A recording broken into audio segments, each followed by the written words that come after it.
নমস্কাৰ আপোনালোক সকলোকে মোৰ অন্য এটা ভিডিঅ'লৈ স্বাগতম জনাইছোঁ।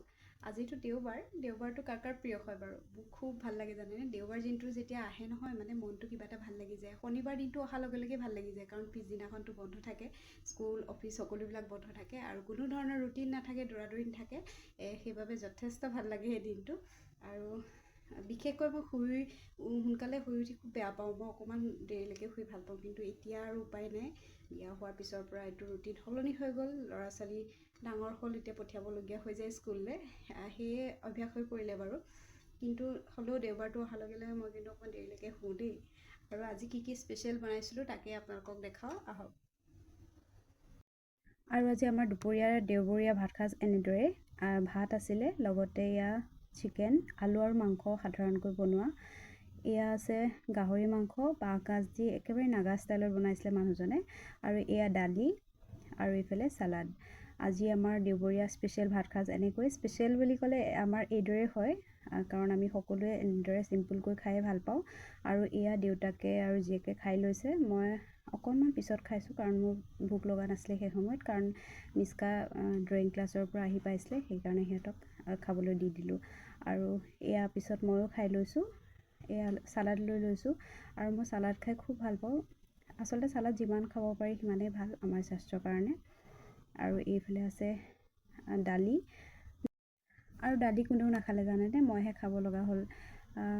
ইহঁতে নোখোৱা বস্তুবোৰ সদায় ময়ে খাওঁ, আৰু এই কথাটো গৃহিণীসকলে নিশ্চয় বুজি পাব, কাৰণ আমি বস্তুবোৰ নষ্ট কৰিবলৈ বেয়া পাওঁ।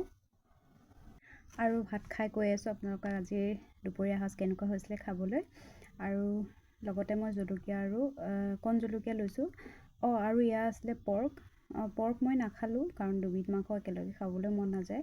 আৰু মই ইমান ভালো নাপাওঁ, কিন্তু মোৰ মানুহজনৰ ফেভৰেট হয়, তেখেতে পৰ্ক দেখিলে লৈ আহে, খুব ভাল পায় খাবলৈ। আৰু এয়া কণ জলকীয়া লৈছোঁ, আৰু এয়া নেমু। এই দুবিধ নহ'লে ভাতকেইটা খাই কিবা এটা ভাল নালাগে, নহয়নে? আৰু আজি এইদৰে আমি দুপৰীয়াৰ সাজটো খালোঁ। খাবলৈ খুব ভাল হৈছিলে, খুব সোৱাদ হৈছিলে। কিন্তু নিজৰ হাতেৰে বনাই সদায় খায়েই থাকোঁ যিহেতু, সোৱাদটো একেই লাগে, কিন্তু বেলেগৰ হাতৰ খাবলৈ পালে আৰু ভাল লাগে। আৰু এয়া মিস্কাই মোৰ হাতৰ পৰা সদায় অকণমান কিবা নহয় কিবা খাবই। আৰু একেবাৰে শেষত খানাৰ লাষ্টত ভাল লাগে ৰসগোল্লা এটা খাই, নহয়নে? সদায় খোৱা নহয় বাৰু দেই, আজি স্পেচিয়েল বুলিকে লৈ আহিছে, আৰু দেওবাৰ দিনাখন আনেই প্ৰায়। আৰু এনেকৈ আজি দুপৰীয়াৰ সাজ খালোঁ। আৰু দেওবৰীয়া আৰু এবিধ স্পেচিয়েল বস্তু আছে, ৰ'ব, এয়া দেখিছেনে? পাণবিধ খাই ভাল পায়নে আপোনালোকে? ভাত খোৱাৰ পিছত কিবা এটা মাছ মাংস খোৱাৰ পিছত পাণ অকণমান হ'লে বিৰাট ভাল লাগে, নহয়নে? তামোল খায়ো ভাল লাগে, পিছে মোৰ তামোল ইমান খোৱা নহয়। পাণৰ ভাগ ল'বলৈ আহিছে দেই।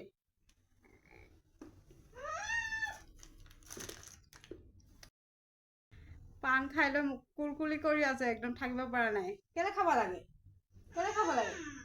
হা? খাব নালাগিছিলে? এইবিলাক ডাঙৰ মানুহে খোৱা বস্তু খায় নেকি? মিঠা পানেতো হয়। আজি ভিডিঅ'টো চাই কেনেকুৱা লাগিলে জনাব। যদি ভাল লাগিছে ধুনীয়া কমেণ্ট এটা কৰি দিব। তেনেহ'লে নতুন এটা ভিডিঅ'ত লগ পোৱাৰ আশাৰে আজিলৈ বাই বাই।